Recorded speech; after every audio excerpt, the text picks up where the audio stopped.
Hola gente, espero que estén bien. El tema que vamos a ver esta semana corresponde a función inversa y función radical. Antes de ver función inversa, debemos ver algunos conceptos previos antes de ello. Por ejemplo, el concepto de inyectividad. Entonces vamos a decir que una función es inyectiva si cada una de las preimágenes está asociada con una imagen diferente. Es decir, no puede ocurrir que dos preimágenes distintas tengan la misma imagen. Entonces, por ejemplo, veamos los siguientes diagramas de Venn. Entonces, vean que en este caso recuerden que este conjunto es el conjunto de las preimágenes y este conjunto que tenemos aquí es el codominio. Y recordemos que dentro del codominio estaba el ámbito, donde el ámbito sí corresponde al conjunto de las imágenes. En este caso, entonces veamos, el elemento A se está asociando con 1, el elemento B se está asociando con 3 y el elemento C con 2. Para este otro ejemplo de la derecha, para esta función, ambas son funciones, el A se está asociando con 1, el B y el C se están asociando con 2, con el 2. Entonces, este que tenemos aquí corresponde a una función inyectiva. Pero este otro que tenemos acá corresponde a una función no inyectiva. ¿Por qué? ¿Por qué? Porque vean que el B y el C, que son preimágenes, se están asociando con la misma imagen 2. Por lo tanto, eso no es inyectivo, aunque sí es una función, o sea que hay que estar claros. Esta definición se puede enredar con la definición de función que vimos la semana anterior. En este caso, ambos corresponden a funciones. Lo que pasa es que este de la izquierda sí es una función inyectiva, mientras que el de la derecha no, porque dos preimágenes se están asociando con una misma imagen. ¿Qué era lo que no podía pasar para que fuese una función? Entonces, para que no fuese una función, debía ser, por ejemplo, que el B se asociara con 1 y que el B se asociara con 3. ¿Por qué? Porque en este caso una preimagen se está asociando con dos imágenes diferentes. Si ocurre eso, eso fue lo que vimos en la clase anterior, que ahí es donde ya no es una función, eso ya no cumpliría el criterio de una función. Pero sí se parece un poco la definición de inyectividad, o sea, puede confundirse con la definición de función. Hay que estar muy claros. Por eso aquí dice que cada una de las preimágenes está asociada con una imagen diferente. O sea, es decir, no puede ocurrir que dos preimágenes tengan la misma imagen. Eso es nada más para que la función sea inyectiva o no. Pero como les digo,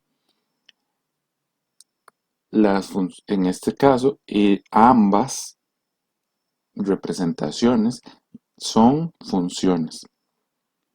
Ahora, como nosotros también lo hicimos cuando vimos funciones, hay una manera de saber si una gráfica es una función o no. Y el método es bastante sencillo. Consiste en trazar líneas horizontales paralelas al eje X. Si éstas intersecan solo una vez a la función, entonces se cumple que esta es una función inyectiva.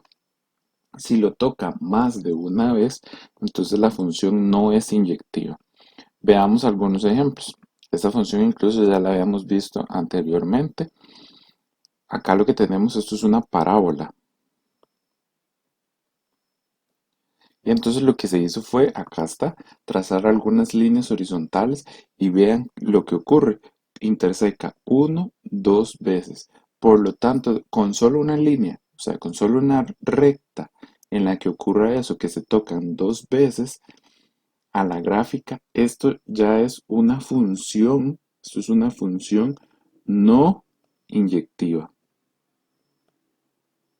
Esto es una función no inyectiva.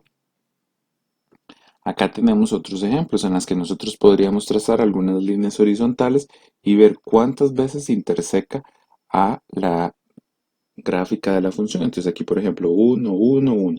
Por lo tanto, esto sí es inyectivo. En ese otro caso, Acá podemos trazar líneas horizontales, no se enreden con verificar si es una función o no, porque para verificar si es una función lo que hay que trazar son líneas verticales. Para saber si la función es inyectiva, lo que hay que hacer es trazar líneas horizontales, no verticales. Entonces en este caso toca una vez, una vez, una vez. Cada línea lo toca una vez, por lo tanto sí es inyectiva. En este caso que tenemos acá, nosotros también trazamos líneas horizontales y solo tocan una vez a la función. Acá 1, 1, 1, 1, 1. Por lo tanto, sí es inyectivo. Luego tenemos otra definición y es la definición de sobreyectividad. Esto no tiene nada que ver con la inyectividad. La sobreyectividad ocurre cuando cada uno de los elementos del codominio tiene asociado al menos una preimagen del dominio. Dicho de otro modo, cuando el ámbito y el codominio son el mismo conjunto. Eso es muy importante. O sea, no puede sobrar nadie en el codominio. Veamos los mismos ejemplos que teníamos para la inyectividad. Entonces, en este caso, veamos la representación de la función de la izquierda. Vean que todos los elementos del codominio forman parte del ámbito. O sea, ahí no está sobrando nadie. Por lo tanto, esa función es sobreyectiva. Vean en este otro, en el de la derecha. En este caso está sobrando el 3 en el codominio. O sea, el 3 no forma parte del ámbito. Entonces, en este caso, el codominio y el ámbito son distintos. En este caso, el codominio sí es igual al ámbito. En este caso de acá, entonces, esta función no sobreyectiva, porque está sobrando el 3. Esa es la característica que es suficiente para decir que esa función no es sobreyectiva. Ahora, cuando una función cumple ambas características, o sea, cuando una función es inyectiva y sobreyectiva, se dice que la función es biyectiva. O sea, cuando cumple las dos cosas al mismo tiempo. Entonces, veamos en este mismo ejemplo, ¿se acuerdan que ya habíamos dicho que esta función era inyectiva? Y ahora acabamos de decir que también es sobreyectiva. Por lo tanto, esta función del diagrama de la izquierda es biyectiva. Esa función es una función biyectiva. Esta no, porque no era ni inyectiva ni sobreyectiva. Entonces, debe cumplir ambas características para que la función sea biyectiva. Y ahora sí, ya con esas características de sobreyectividad, inyectividad y biyectividad, ya podemos ver la definición de función inversa.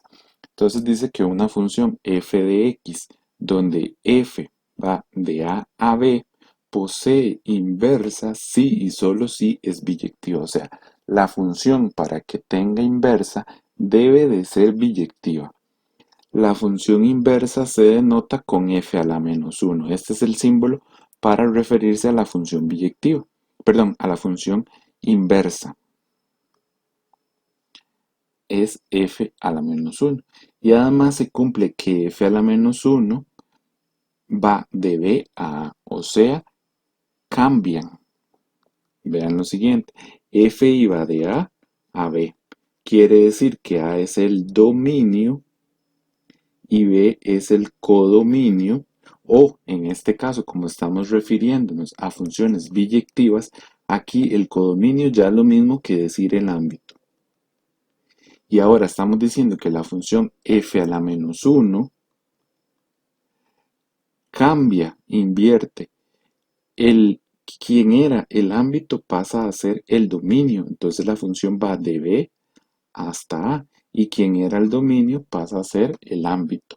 O sea, se intercambian. Se intercambian como de posición. Veamos el ejemplo para que quede más claro. Entonces dice, sea f, la función que va del intervalo cerrado de menos 2 a más infinito y llega al intervalo cerrado de menos 11 a más infinito, con f de x igual a 2x menos 7. Entonces, en este caso, este de acá es el dominio y este de acá es el ámbito. Entonces, lo que ocurre es que en la función inversa, o sea, en f a la menos 1 de x, va a ocurrir que se van a intercambiar. Entonces, quien era el ámbito va a pasar a ser el dominio. Véanlo acá. Ahora, el ámbito pasó a ser el dominio y quien era el dominio va a pasar a ser el ámbito. Eso es lo que ocurre entre la función original, podríamos decirlo, y su inversa. Y luego tenemos al criterio de la función de la inversa, que sería x más 7 entre 2. Ahorita vamos a ver cómo es que vamos a determinar el criterio de la función inversa, porque hay unos pasos a seguir. Pero acá lo más importante es determinar ese intercambio que ocurre entre el dominio con el ámbito y el ámbito con el dominio, que cambian de posición. Entonces, gráficamente nosotros también podemos determinar si una función posee inversa o no. Entonces, ¿en qué consiste? Recordemos que para que una función tenga inversa significa que la función es biyectiva. Y que sea biyectiva tiene que cumplir que es inyectiva y sobreyectiva. Entonces, para evaluar si la función es inyectiva, el procedimiento que debíamos de hacer es trazar líneas horizontales paralelas al eje X. Si toca más de una vez, la función no es inyectiva y por lo tanto no es biyectiva y por lo tanto no va a poseer una función inversa. Entonces, es como una transitividad. Si la función no es inyectiva, entonces no va a ser biyectiva y por lo tanto no va a poseer una función inversa. Entonces, lo que debemos de hacer es, por ejemplo, en este.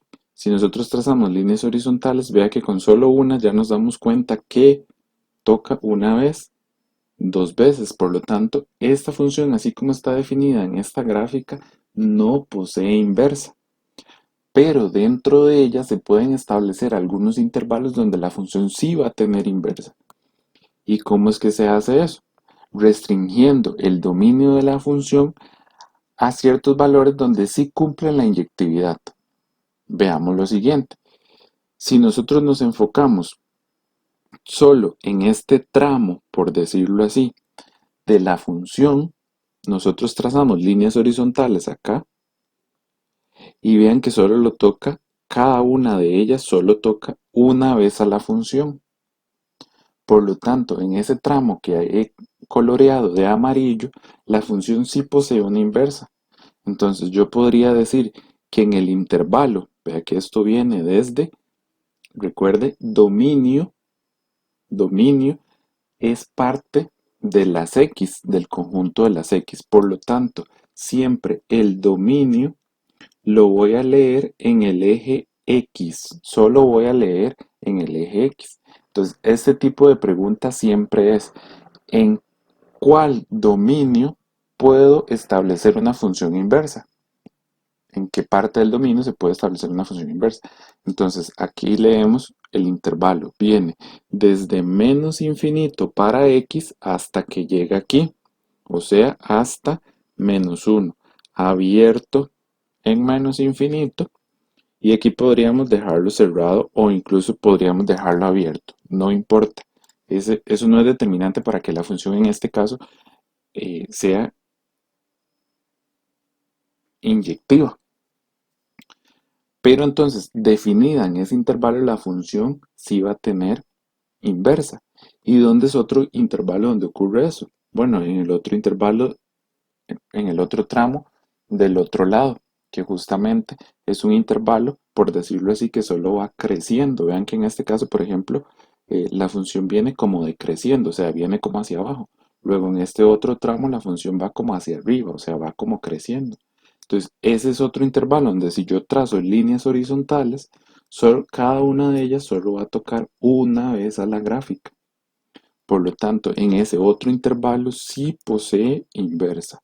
Es decir, de 2 a más infinito, cerrado en 2 y abierto en infinito, porque en infinito siempre va abierto, la función también posee inversa, pero por intervalos separados. O sea, este es un intervalo donde la función tendría inversa y este es un intervalo donde la función tendría inversa. Ahora, ¿qué es lo que pasa con el intervalo que estoy repintando aquí en rojo?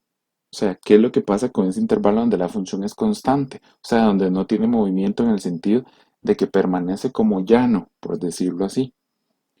Si nosotros trazamos una línea horizontal justamente ahí, vean que todas las preimágenes que están desde -1 hasta 2, o sea, todas estas que están aquí, tienen la misma imagen. Recuerde que las imágenes, entonces, si yo leo, por ejemplo, acá, qué sé yo, aquí está, bueno, voy a volver todo.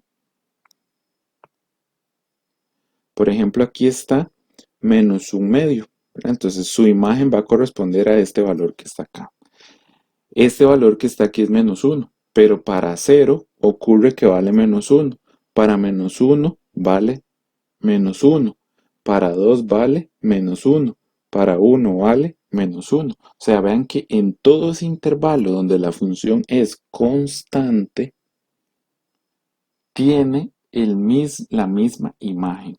Por lo tanto, esta es una observación muy importante y es que la función siempre que tenga un intervalo constante no va a tener inversa, o sea, no se puede definir en ese intervalo una función inversa.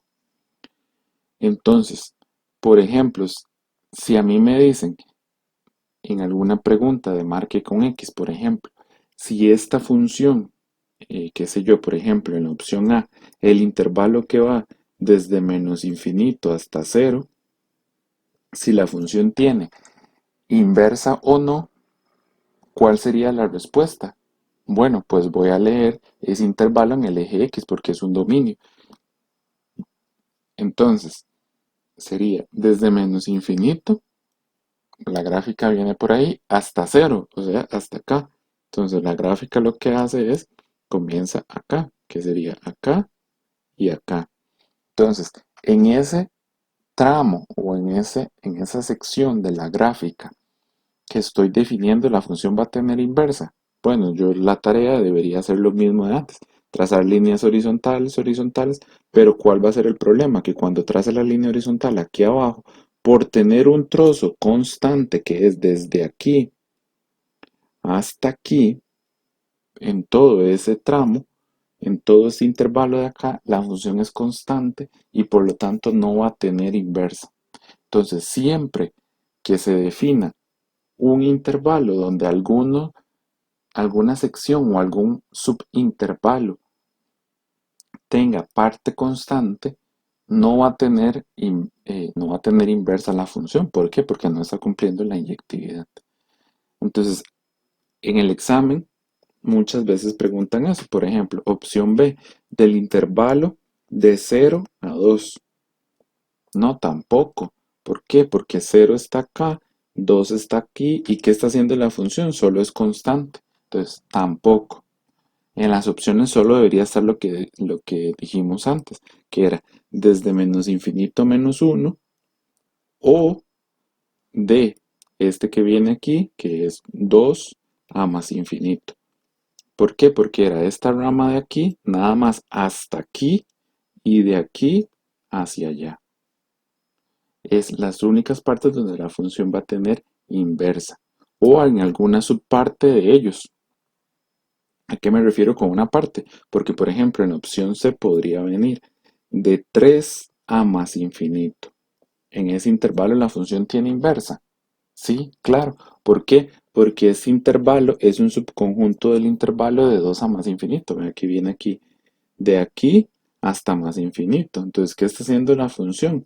La función solo va a crecer, o sea, es desde aquí hacia más infinito. Entonces, si yo trazo acá líneas horizontales, las líneas solo la van a tocar una vez a la gráfica. Por lo tanto, la función es inyectiva y por lo tanto posee inversa. Entonces hay que tener mucho cuidado en esta parte y por lo tanto, en este caso, podríamos decir que esa es la respuesta correcta, porque en ese intervalo la función sí va a tener una función inversa. Y como les decía, hay que tener mucho cuidado y hay que leer muy bien las opciones y leer muy bien la gráfica y recordarse que el dominio yo siempre lo voy a leer solo en el eje X, en el eje X. Ahora sí, vamos a pasar a ver lo que les decía antes, cómo es que se determina el criterio de la función inversa para una determinada función que me den. Entonces vamos a realizar los siguientes ejemplos. Que entonces dice, determina el criterio de la función inversa de, entonces aparece a f de x igual a 2x menos 7. Entonces el procedimiento acá consiste es bastante sencillo. Lo que vamos a hacer es cambiar este f de x por una y. Recordemos que habíamos dicho que f de x es igual a y. En una clase anterior habíamos dicho eso. Entonces podemos cambiar f de x por y. Y en la otra parte lo escribimos igual. Ahora, esto es despejar en términos de x. Entonces, primero debemos pasar el menos 7 al otro lado. Si está negativo, pasa positivo. Entonces sería y más 7 igual a 2x. Ahora, el 2 está multiplicando la x, por lo tanto pasa a dividir. Entonces, y más 7 entre 2 es igual a x. Una vez que tengo a la x sola, o sea, a la x despejada, ya terminé. Y el siguiente paso será cambiar a x por f a la menos 1 de x y a y cambiarlo por el nuevo x. Entonces ya ese va a ser el criterio de la función inversa de esta función. Entonces, otra vez repasamos los pasos en la siguiente. Que entonces el primer paso cambio f de x por y. Y entonces escribo todo tal cual está. Ahora, este 5 está dividiendo la x, por lo tanto pasa a multiplicar. Sería 5y es igual a 3x más 2. Ahora, este 2 está sumándole a la x, por lo tanto pasa a restar. 5y menos 2 es igual a 3x. Y ahora este 3 está multiplicando a la x, por lo tanto pasa a dividir. Y sería 5y menos 2 sobre 3 es igual a x. Una vez que tengo a la x sola, ya terminé. Entonces nada más reescribo el x como f a la menos 1 de x y al y lo cambio por x. Entonces sería 5x menos 2 entre 3. Y finalmente ya terminé con este. Vamos a hacer este otro. Entonces, igual cambiamos acá y es igual a 18 menos 2 tercios de x. Entonces, primero el 18 está sumando, pasa a restar. Entonces sería y menos 18 es igual a menos 2 tercios de x.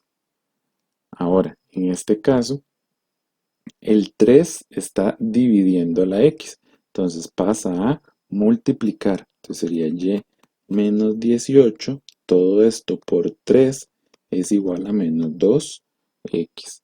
Y ahora el menos 2 está multiplicando la x, por lo tanto pasa a dividir. Entonces sería 3y menos 18 entre 2, perdón, menos 2 porque era negativo, igual a x. Y acá debemos de simplificar. Este menos va a subir, entonces sería menos 3y menos 18 entre 2 es igual a x.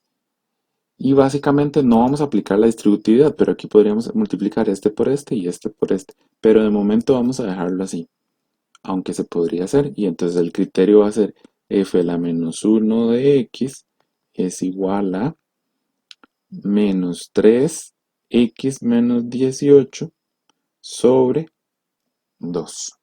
Ese ya sería el criterio de la función inversa. Y finalmente tenemos este otro. Entonces cambiamos acá y es igual a raíz de 5 por x más 3. Entonces acá el raíz de 5 está multiplicando, por lo tanto pasa a dividir. Ahora el 3 está sumando, pasa a restar. Entonces sería y entre 5 menos 3 es igual a x. Cuando ya tengo la x sola, entonces ya terminé. Ahora, este que dice y entre raíz de 5, hay que racionalizarlo. Ahora, en la calculadora eso se puede hacer. ¿Cómo lo vamos a hacer? Entonces en la calculadora sería tecla fracción 1 y abajo escribimos raíz de 5, le damos igual y dice que eso es raíz de 5 entre 5. Entonces así va a quedar raíz de 5 entre 5 y menos 3 es igual a x. Y ya eso está racionalizado. ¿Por qué? Porque no se suele escribir raíces en el denominador. El procedimiento ahí, si alguien lo quiere hacer a mano, lo que tendríamos que hacer es multiplicar arriba y abajo por raíz de 5. Entonces ven que en este caso y por 5 es y raíz de 5 y aquí era raíz de 5. Raíz de 5 por raíz de 5 es 5, que ya describí lo que tengo ahí arriba. Entonces, finalmente, ya reescribimos eso como un criterio de una función inversa. Entonces sería f a la menos 1 de x es igual a raíz de 5 entre 5 por x menos 3. Y ese sería el criterio de la función inversa para ese caso. Otra cosa que tenemos que ver es la gráfica de las funciones inversas. Entonces, en la gráfica de las funciones inversas, lo que se hace es reflejar la función original a través de la recta y igual a x. Es decir, esa recta funciona como un espejo. Y algo importantísimo es que la intersección con el eje x de la función f de x, o sea, de la función original, pasa a ser la intersección con el eje y, o sea, se intercambian. Veámoslo en el siguiente ejemplo. Tenemos una función f que va de R a R, o sea, el dominio es R y el ámbito es R. El criterio de la función es 5 menos x entre 3. Entonces, esa función que tenemos acá es justamente esta que tenemos acá, que estoy repintando en amarillo. Véanlo acá donde dice f de x. Por lo tanto, recuerden que la recta y igual a x es esta que tenemos aquí, que es la función identidad. Recuerden que corta al cuadrante 1 y al cuadrante 3 por la mitad. Eso ya lo habíamos visto cuando vimos rectas. Entonces, lo que se hace es, la función inversa va a ser un espejo, o sea, va a ser una reflexión a través de esta recta de la función original. Entonces, por ejemplo, la función original interseca al eje x en 5. Por lo tanto, la función inversa va a intersecar al eje y en 5. Véanlo acá. O sea, lo invierte. ¿Quién era la intersección? ¿Quién era la intersección con el eje x en la función f? En la función f, la menos 1 va a pasar a ser la intersección con el eje y. ¿Y quién era la intersección con el eje y en la original? Va a pasar a ser la intersección con el eje x en la inversa. Veámoslo acá. Entonces veamos con la intersección con el eje y. ¿Quién era la intersección con el eje y en la original? Pasó a ser la intersección con el eje x en la inversa. Recuerden, esta era la original y la otra es la inversa. Por lo tanto, en este caso, esta era la intersección con el eje y, que era, lo interseca en el punto 0,5 tercios, porque es del eje y pasó a ser la intersección con el eje x en la inversa, o sea, 5 tercios, 0. Esa es una característica que siempre va a existir entre la gráfica de la función inversa con la función original.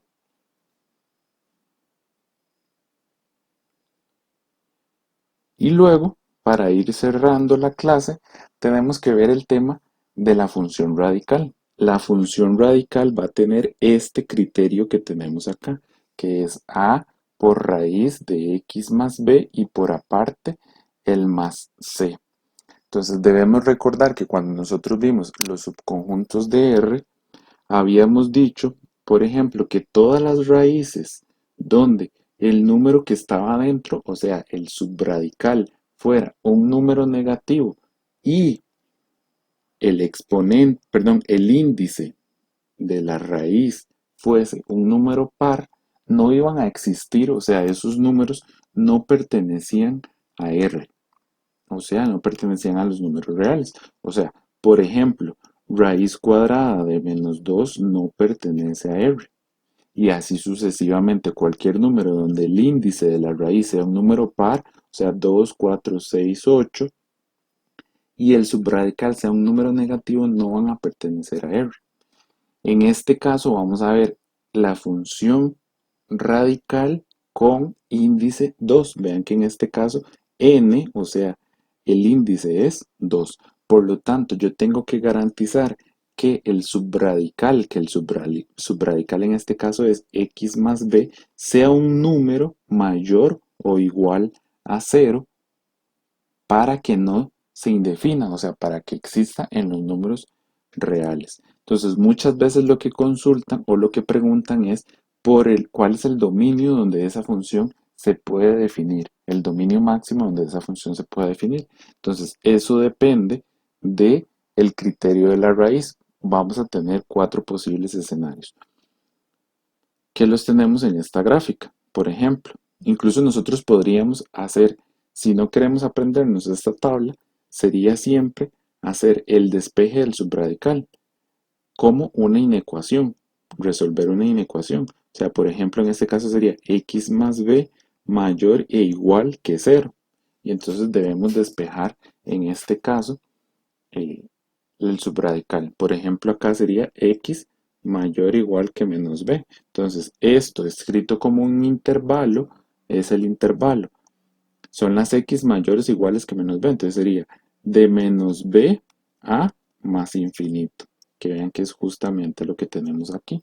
Y entonces siempre el subradical lo escribimos mayor o igual que 0 y lo despejamos en términos de x. Ahora, para la gente que no se recuerda muy bien cómo resolver las inecuaciones, entonces se pueden aprender esta tablita que tenemos acá. Es bastante sencilla de aprender también. ¿En qué consiste? En analizar si el x, que siempre va a formar parte del subradical, está positivo o negativo. Vean que en este caso, en los dos últimos, el x está negativo, mientras que en los dos primeros el x está positivo. Entonces, si el x está positivo, el dominio va a ir del número opuesto a b hacia más infinito. O sea, aquí está positivo. Entonces diría desde menos b hacia más infinito. En el otro caso b está negativo. Por lo tanto va a ir del positivo, o sea, del opuesto, hacia más infinito. Y en el otro caso que las x están negativas, entonces el intervalo va a ir desde menos infinito hasta el valor b sin cambiarle de signo. O sea, aquí sí cambiamos de signo, mientras que aquí no cambiamos de signo. Entonces, por ejemplo, acá, esta iría desde menos infinito hasta menos b, que es lo que tenemos aquí. Ese sería el dominio. Entonces, cuando la x está negativa es desde menos infinito hasta el valor b que me estén dando sin cambiarle de signo. Si la x está positiva es cambiándole de signo al valor b hacia más infinito. Y luego también tenemos que analizar la gráfica de la función radical, o sea, la función raíz. En este caso, la gráfica del criterio f de x igual a raíz de x más b y por aparte más c es la que tenemos acá. En este caso, recuerden, dominio siempre lo leo en el eje x. Por lo tanto, el dominio siempre va a ir del opuesto de b, véanlo acá, hacia, véanlo acá, más infinito. ¿Por qué? Porque va a tomar todas estas x desde aquí hasta más infinito. Entonces, justamente ese valor b, siempre que la x sea positiva, es el opuesto del número b, va a ser el valor más a la izquierda que tome la función en el eje x. Y el valor c aquí depende del a. Si el a es positivo, entonces es el valor más bajo que toma la función.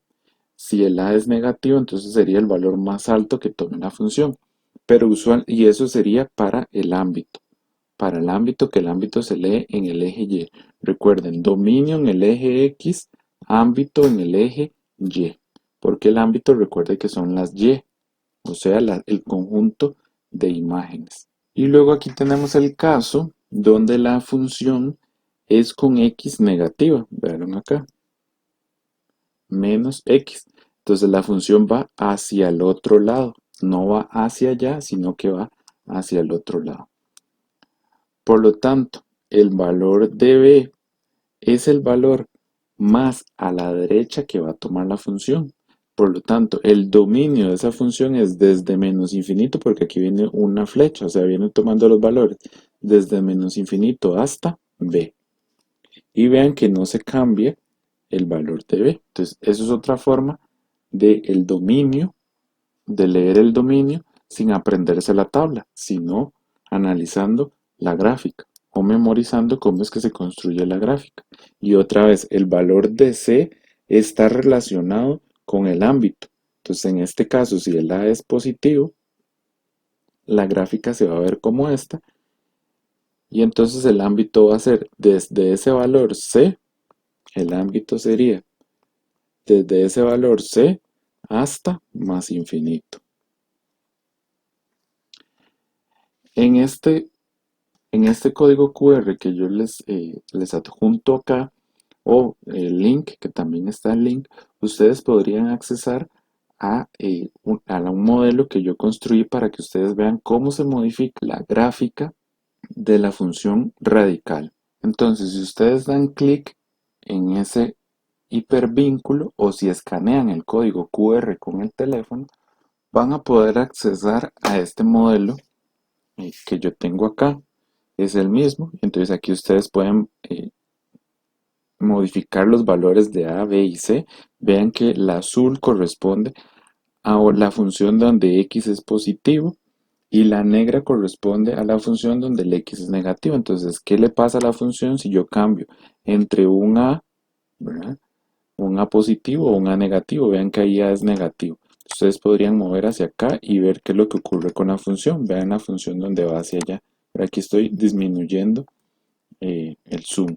Entonces aquí, si lo aumentamos, ¿qué pasa con b si yo cambio el valor de b? ¿Verdad? ¿Cómo es que se mueve la función? Recordando que eso es una función, la azul es una y la negra es otra. Y aquí, ¿qué pasa si yo modifico el valor de c?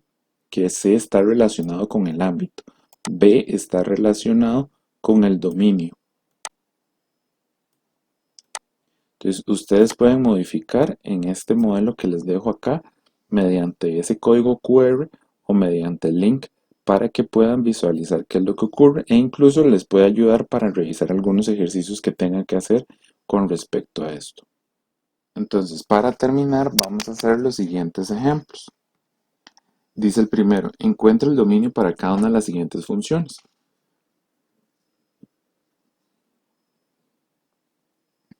Ok, entonces A tiene criterio.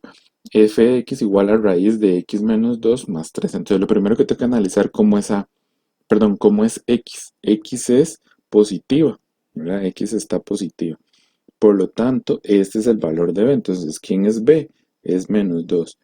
¿Quién es C? Es 3. Aunque el C no lo voy a ocupar porque lo que me están pidiendo es el dominio. Por lo tanto, el dominio, de acuerdo con la tabla, va a ser, como x es positivo, tengo que cambiarle el valor a b. Entonces sería de 2 hacia más infinito. ¿Por qué? Porque recuerden que si la x está positiva, va hacia más infinito. Ese sería el dominio de esa función. E incluso podríamos calcular el ámbito. Recuerden que el ámbito está relacionado con el valor de C y además con el valor de A. En este caso A es 1, por lo tanto A es mayor que 0. Recuerden que A está aquí, aunque no se escriba que hay un 1, ¿verdad? Entonces A es 1 y por lo tanto es mayor que 0. Y entonces el ámbito sería desde 3 hasta más infinito. Bueno, entonces la segunda, entonces x, vean acá, es mayor que 0, por lo tanto esto va hacia más infinito. B es 5 y como x es positivo, o sea, x está acá positivo, Por lo tanto, debemos cambiar de signo a b. Entonces sería desde menos 5 hasta más infinito. Ese va a ser el dominio. Y también podríamos analizar el ámbito. Entonces recuerden que el ámbito está relacionado con C. El valor de C, vean que aquí no se está sumando ni restando nada, por lo tanto es 0. Y otra cosa, A es igual a 2, por lo tanto es mayor que 0, por lo tanto el ámbito va a ir de 0 a más infinito. Ese sería el ámbito, de 0 a más infinito. La siguiente, entonces dice f de x igual a menos 3 raíz de 4 menos x. Entonces vean que en este caso x está negativa. Por lo tanto, como es negativa, esto va desde menos infinito.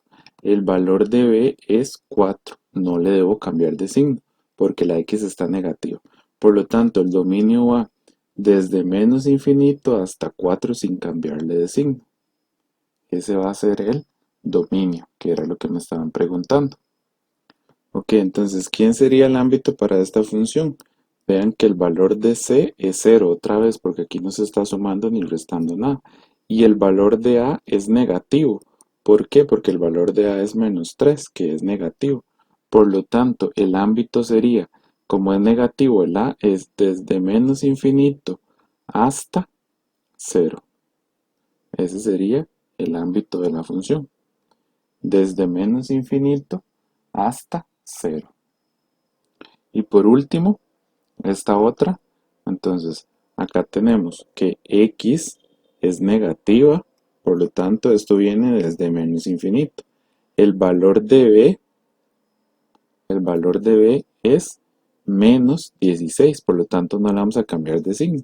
Entonces el dominio sería desde menos infinito hasta menos 16. Ese sería el dominio de esa función. Luego para el ámbito, vean que el valor de C otra vez es 0, porque aquí no se está sumando ni restando nada. El valor de A en este caso es, aquí hay un 1 que correspondería a un tercio. Entonces el valor de A es un tercio, que es mayor que 0.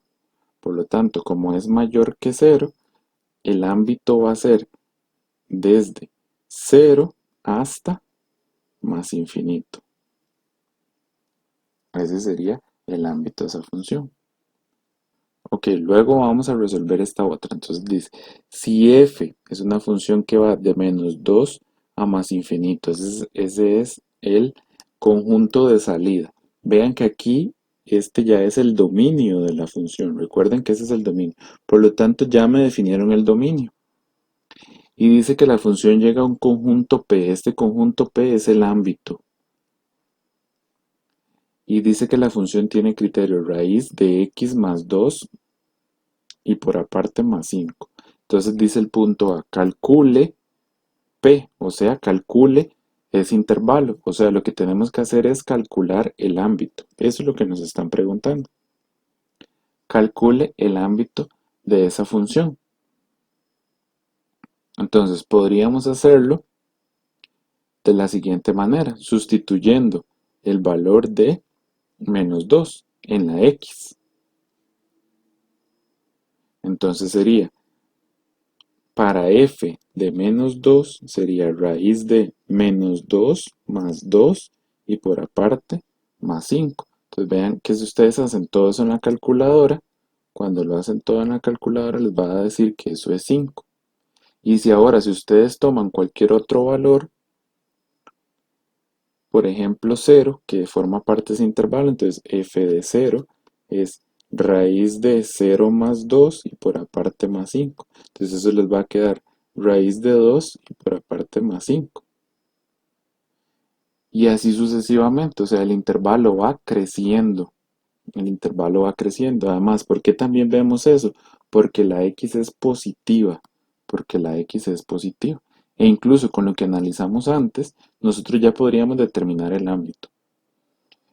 Entonces, el ámbito de esa función, que es el conjunto P, es el conjunto desde 5 hasta más infinito. Eso es una forma de hacerlo donde estamos tomando el primer elemento del dominio de la función, analizando el x si es positivo o negativo. Y bueno, evaluando ese primer elemento y evaluamos otro elemento que formara parte del conjunto. Ahora también lo podríamos hacer en la calculadora y es dándonos elementos de aquí como lo habíamos hecho en la clase pasada. Entonces, por ejemplo, podemos construir una tabla de x y f de x que corresponde a las x, entonces, perdón, que corresponde a las y, al ámbito. Entonces comienza en menos 2, luego seguiría menos 1, 0, 1, 2 y vamos a llegarlo hasta ahí, con eso es suficiente.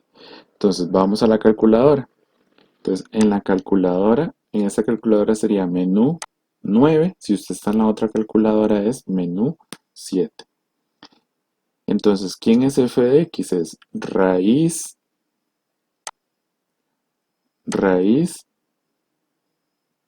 de x, que sería alfa x más 2 y por aparte, o sea, me muevo a la derecha, más 5. Entonces, le damos igual.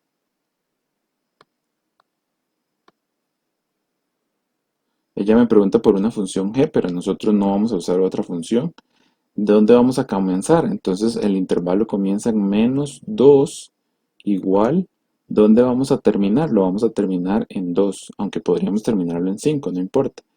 El step o el paso va a ser de 1, le damos igual y entonces dice que para menos 2 vale 5, que para menos 1 vale 6, para 0 vale 6,41, para 1 vale 6,73 y nosotros podemos seguir bajando con el cursor y ver los valores. Para 2 vale 7, entonces vean que la función va creciendo. De hecho, aquí es 5, aquí es 6, aquí es 6 punto algo, aquí era 6,7 y aquí era 7. Por lo tanto, vean que el ámbito va creciendo de 5 y aquí va a seguir, aquí fue porque nosotros lo cortamos en 2, pero recuerden que esto va para más infinito. Por lo tanto, el ámbito iría desde 5 hasta más infinito. Esa es otra forma de hacerlo. Es más fácil hacerlo como yo les dije al inicio, ¿verdad? Analizando el x y tomando el primer elemento. Entonces ya definimos quién es el intervalo P. Ya sabemos que P es el intervalo, que es lo mismo que el ámbito, que va desde 5 hasta más infinito. Y luego dice, ese era el punto A. Luego dice el punto B. Si se define una función inversa f de x, encuentre el dominio y el ámbito de f a la menos 1. Entonces, tenemos que encontrar dominio y ámbito. Por lo tanto, recordemos lo que vimos antes. F va de menos 2 más infinito y llega al conjunto que ya sabemos que es de 5 a más infinito. Por lo tanto, f a la menos 1, ¿quién va a ser su dominio y quién va a ser su ámbito? Tan sencillo como intercambiarlos. Por lo tanto, el dominio va a ser de 5 a más infinito y el ámbito va a ser de menos 2 a más infinito. Y ahí estaría la respuesta para esa pregunta, que quién era el dominio y quién era el ámbito para la función f a la menos 1. Entonces, este sería el dominio para f a la menos 1. Ahora estamos en f a la menos 1, aquí está indicado. Y este sería el ámbito para f a la menos 1. Entonces, eso es lo que corresponde a, vean que aquí estamos viendo un poco la función inversa con la función radical. Es una combinación donde estamos usando lo que aprendimos de función inversa con función radical. Ese ejercicio es un ejercicio bonito para ir cerrando esta clase. Como le decía, era lo último que íbamos a hacer. Hay mucho que aprender en funciones. Al final de cuentas, esto es una clase consecutiva con la clase anterior. Espero que esta clase haya sido de provecho para ustedes y muchos éxitos, que estén muy bien.